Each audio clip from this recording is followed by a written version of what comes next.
रात के करीब 2 बजे का समय था। हाईवे पूरी तरह सुनसान, चारों तरफ घना जंगल और सिर्फ ट्रक की हेडलाइट्स ही रास्ता दिखा रही थी। राजू, एक अनुभवी ट्रक ड्राइवर, नागपुर से पुणे की तरफ माल लेकर जा रहा था। वो इस रास्ते पर कई बार आ चुका था, लेकिन उस रात कुछ अलग ही लग रहा था। अचानक उसकी नजर सड़क किनारे खड़ी एक औरत पर पड़ी। सफेद साड़ी, खुले बाल और चेहरा साफ दिखाई नहीं दे रहा था। राजू ने पहले सोचा कोई मुसीबत में होगी, लेकिन फिर उसे पुराने ड्राइवरों की बातें याद आई। इस जंगल वाले रास्ते पर रात को किसी को लिफ्ट मत देना। दिल में हल्का डर था, फिर भी उसने ट्रक थोड़ा स्लो किया। जैसे ही ट्रक पास आया, वो औरत धीरे धीरे अपना हाथ उठाने लगी, लिफ्ट मांगने के लिए। राजू के हाथ पैर ठंडे पड़ गए, पर इंसानियत के चलते उसने ट्रक रोक दिया। कहाँ जाना है? उसने खिड़की से पूछा। औरत ने धीरे से सिर उठाया। उसका चेहरा आधा अंधेरे में था और आंखें बिल्कुल खाली। आगे, बस थोड़ा आगे, उसने धीमी आवाज में कहा। राजू ने दरवाजा खोल दिया। वो चुपचाप आकर ट्रक में बैठ गए।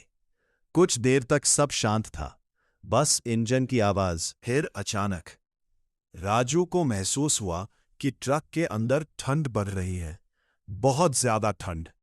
उसने एक नजर साइड में देखा। वो औरत अब खिड़की की तरफ नहीं, बल्कि उसे घूर रही थी। राजू ने घबराकर पूछा, कहाँ उतरना है? कोई जवाब नहीं। उसने फिर देखा, अब वो औरत धीरे धीरे मुस्कुरा रही थी, लेकिन वो मुस्कान इंसानों जैसी नहीं थी। राजू का दिल जोर जोर से धड़कने लगा। उसने तुरंत ट्रक की स्पीड बढ़ा दी। तभी अचानक ट्रक के ब्रेक अपने आप लग गए। ट्रक बीच सड़क पर रुक गया। राजू ने घबराकर नीचे देखा।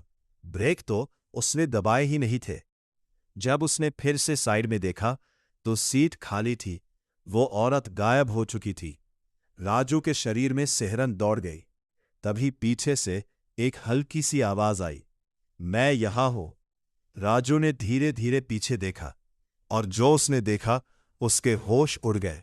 वो औरत ट्रक के पीछे खड़ी थी, लेकिन उसका चेहरा अब पूरी तरह साफ था। आंखें काली, चेहरा डरावना और गर्दन टेढ़ी। राजू डर के मारे चिल्लाया और तुरंत ट्रक स्टार्ट किया, लेकिन ट्रक स्टार्ट ही नहीं हो रहा था। वो औरत धीरे धीरे ट्रक की तरफ बढ़ रही थी। हर कदम के साथ राजू ने भगवान का नाम लिया और पूरी ताकत से चाबी घुमाई। इस बार ट्रक स्टार्ट हो गया। उसने बिना पीछे देखे ट्रक दौड़ा दिया। करीब 10 से 15 किलोमीटर बाद उसे एक ढाबा दिखा। वो तुरंत वहां रुका, पसीने में पूरा भीगा हुआ। ढाबे वाले ने पूछा, क्या हुआ भाई? राजू ने पूरी कहानी सुना दी।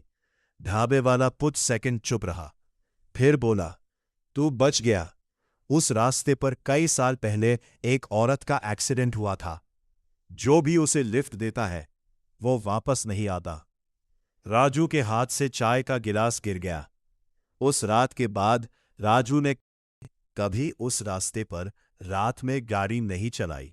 और आज भी कई ड्राइवर कहते हैं, उस जंगल वाले रास्ते पर एक सफेद साड़ी वाली औरत आज भी लिफ्ट मांगती है।